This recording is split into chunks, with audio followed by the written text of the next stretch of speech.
Now before the feast of the Passover, when Jesus knew that his hour had come to depart out of this world to the Father, having loved his own who were in the world, he loved them to the end.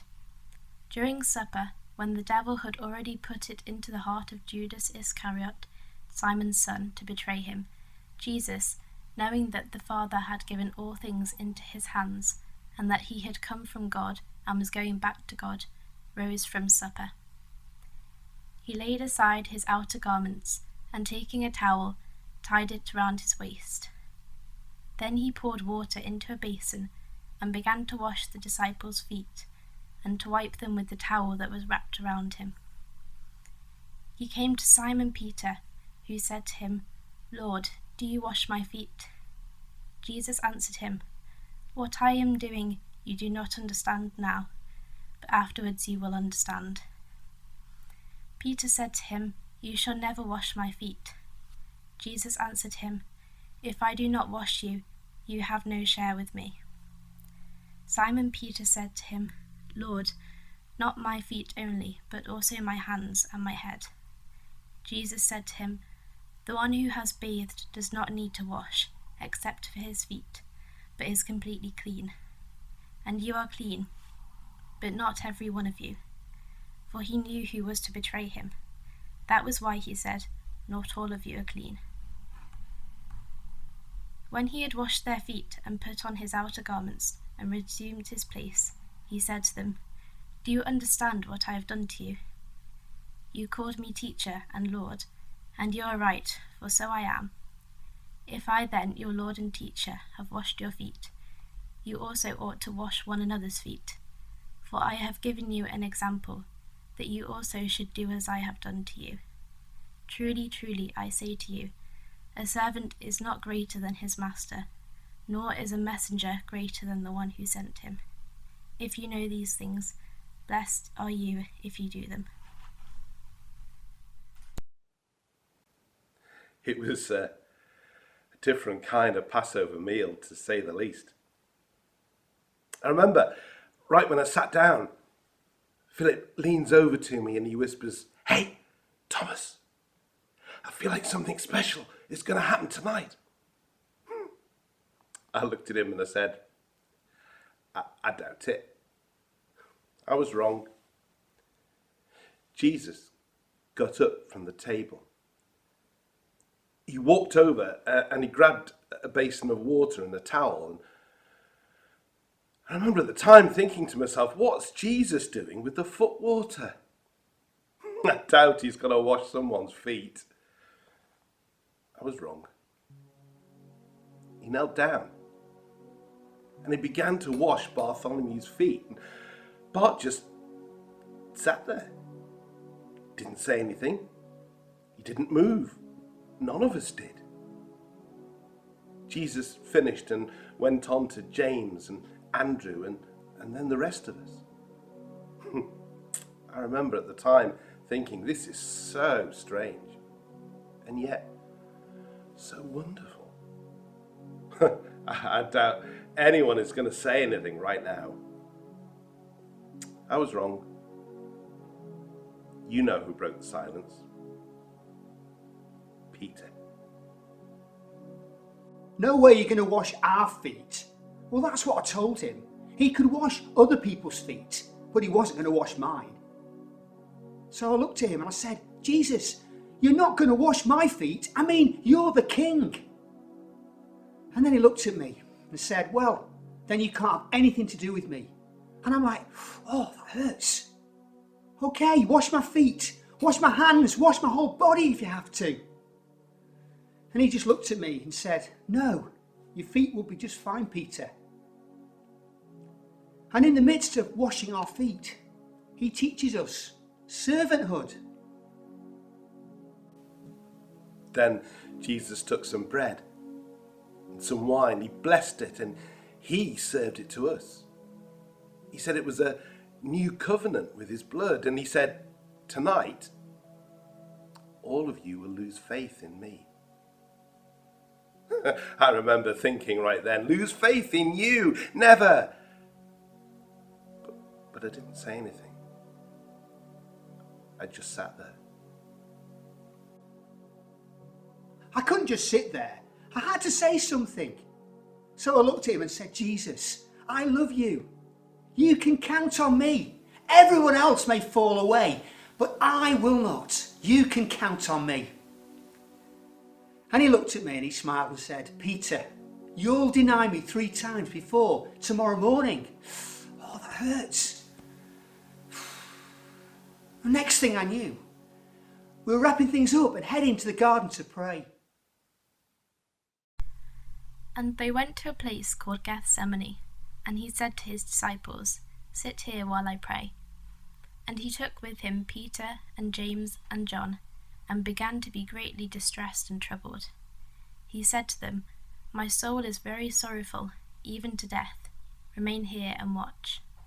And going a little further, he fell on the ground and prayed, that if it were possible, the hour might pass from him. And he said, Abba, Father, all things are possible for you.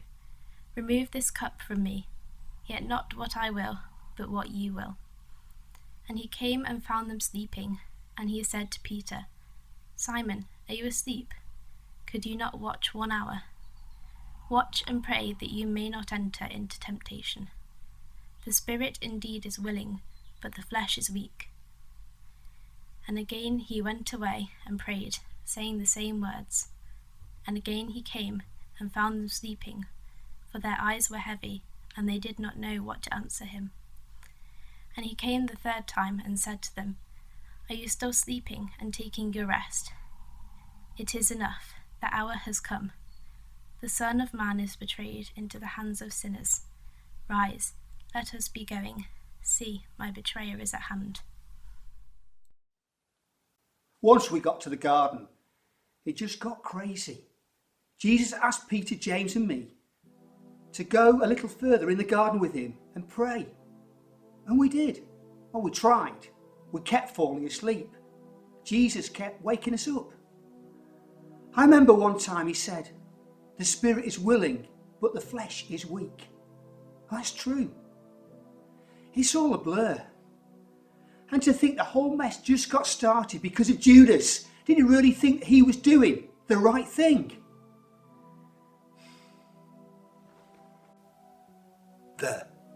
There he is. He's the one you want. The one praying by himself. Now, the others, they'll try and come up and create some scene. But the one that I kiss on the cheek, that's the one you want. Now, 30 pieces of silver for this, right? That's what we agreed on, 30 pieces. Forget about the others. The one I kiss on the cheek, that's the one you want. A kiss. Judas betrays Jesus with the kiss of a friend. Then it got crazy. Peter grabs a sword and he cuts off this guy's ear. And Jesus, he just reached down, picks up the ear and puts it right back on the guy's head, as if nothing had happened. And then they took him. I'd love to tell you that we fought for him, but we didn't. Everyone ran. I ran. I'm so ashamed. What have I done? What have I done? Was I so stupid to think, I've killed him? I've killed him? I've crucified Jesus. Now at the feast, the governor was accustomed to release for the crowd any one prisoner whom they wanted. And among the rebels in prison, who had committed murder in the insurrection, there was a man called Barabbas. And the crowd came up and began to ask Pilate to do as he usually did for them. And he answered them, saying, Do you want me to release for you the King of the Jews? For he perceived that it was out of envy that the chief priests had delivered him up. But the chief priests stirred up the crowd to have him release for them Barabbas instead. And Pilate again said to them, Then what shall I do with the man you call the King of the Jews? And they cried out again, Crucify him. 2 others, who were criminals, were led away to be put to death with him. And when they came to the place that is called the Skull, there they crucified him, and the criminals, one on his right and one on his left. And Jesus said, "Father, forgive them, for they know not what they do." And they cast lots to divide his garments. And the people stood by, watching. But the rulers scoffed at him, saying, "He saved others, let him save himself, if he is the Christ of God, the chosen one." The soldiers also mocked him, coming up and offering him sour wine, and saying, "If you are the king of the Jews, save yourself." There was also an inscription over him, "This is the King of the Jews." I crucified Jesus. That's what the crowd wanted, and that's what they got. Personally, I don't think that man did anything to deserve that, but I was just a soldier doing my job.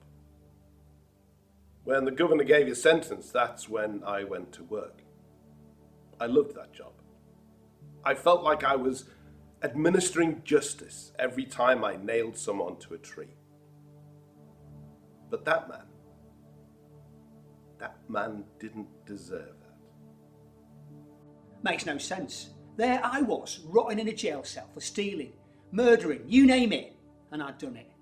I knew the next time I stepped foot outside that jail cell, that was it. So the guards came for me and got me, and they put me next to this guy who had been beaten to a pulp, and Governor Pilate started asking the crowd, "Which one of these men do you want me to set free?" I mean, it was obvious. The crowd were going to say, "Let Jesus go." And I was going to tell them where they could go. And then the crowd, they started chanting, "Barabbas." I mean, they were saying my name. They were saying my name over and over again. And the guys shoved me into the crowd and they took Jesus off to Golgotha. I mean, 1 minute, I'm a man marked for death. And the next minute, I'm free. I mean, it makes no sense. So I followed him all the way to Golgotha. I was stationed at Golgotha that day. We had just raised the second criminal by the time they brought him to me. I'll never forget the way he looked. He'd been beaten, spit on, whipped. He was unrecognizable as a man, quite hideous. What was left of his clothes were stripped off him and he was thrown down on the cross. And then I went to work. Generally, when you crucify a man, the first hand is the most difficult. The criminal wants to get away and he fights. So I would have 2 soldiers hold him down, but this guy, he didn't put up a fight. I just thought, he's exhausted. As an executioner, I've been called every name in the book. I've had men yell at me, plead with me, but I wasn't prepared for that. He looked at us. He looked at me. And he said, "Father, forgive them, for they know not what they do." He forgave me. Forgive them? He said, "Forgive them"? Well, who is he? Forgive. It should have been me hanging up there. I was the one who was supposed to be hanging on that cross. He took my place. And then I looked up, and I remember he took a deep, agonizing breath, and he said, "It is finished." And then he died. Surely, this man was the Son of God.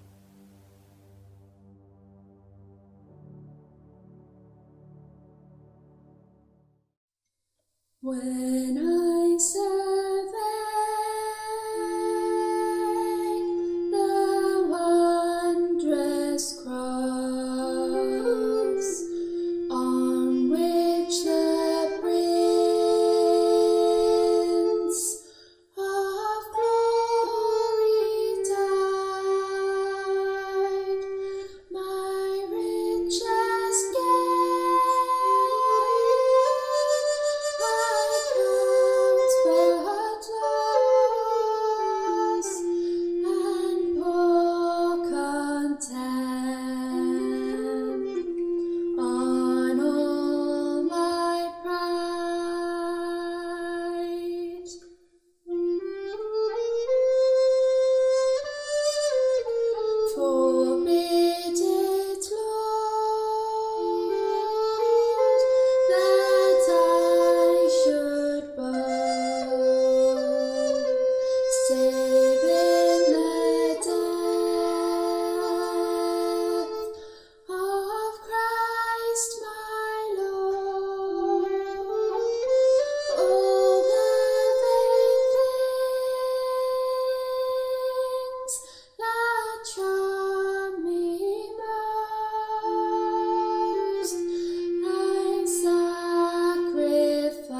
so